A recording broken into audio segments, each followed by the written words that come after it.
Hello everyone, I am Meenu और आप मेरे साथ सुन रहे हैं क्यों हम फिर मिल गए का एपिसोड नंबर 49। 1 घंटा बीत चुका था लेकिन अब तक आरोही नहीं आई थी।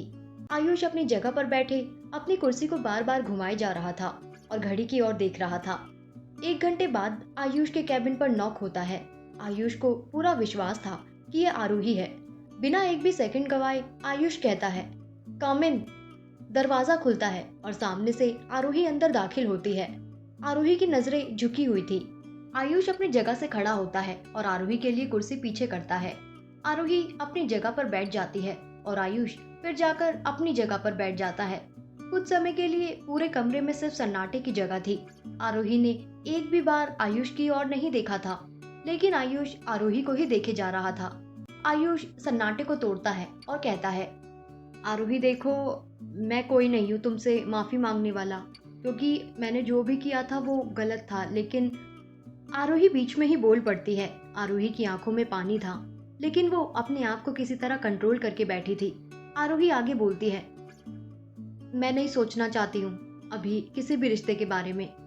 फिलहाल मैं सिर्फ और सिर्फ अपने करियर पर फोकस करना चाहती हूँ और मेरी जिंदगी जो बीच में बहुत बुरी तरीके से रुक गई थी उसे आगे बढ़ाना चाहती हूँ।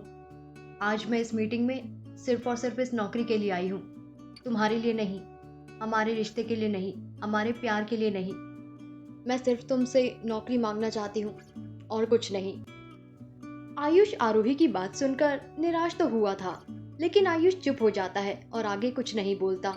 देखा जाए तो आयुष भी अपनी सीईओ होने की पोजीशन का गलत फायदा उठा रहा था। उसकी पोजीशन का मतलब अपनी लव लाइफ ठीक करना नहीं, बल्कि इस कंपनी को आगे बढ़ाना था।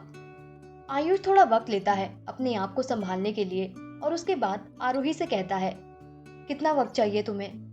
आरोही आयुष की बात सुनती है और फिर कुछ सोचकर बोलती है, मैं कैसे बता दूं?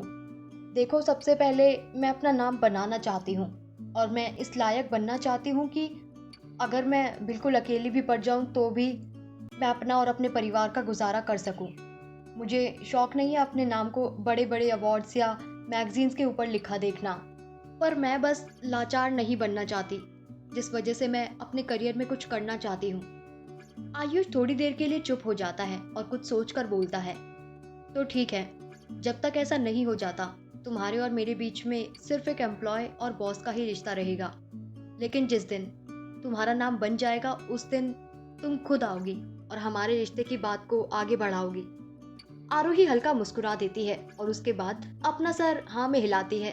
आरोही और आयुष दोनों एक दूसरे से हाथ मिलाते हैं और उसके बाद आरोही कैबिन से बाहर निकल जाती है। आयुष के चेहरे पर अभी भी एक हल्की मुस्कुराहट थी।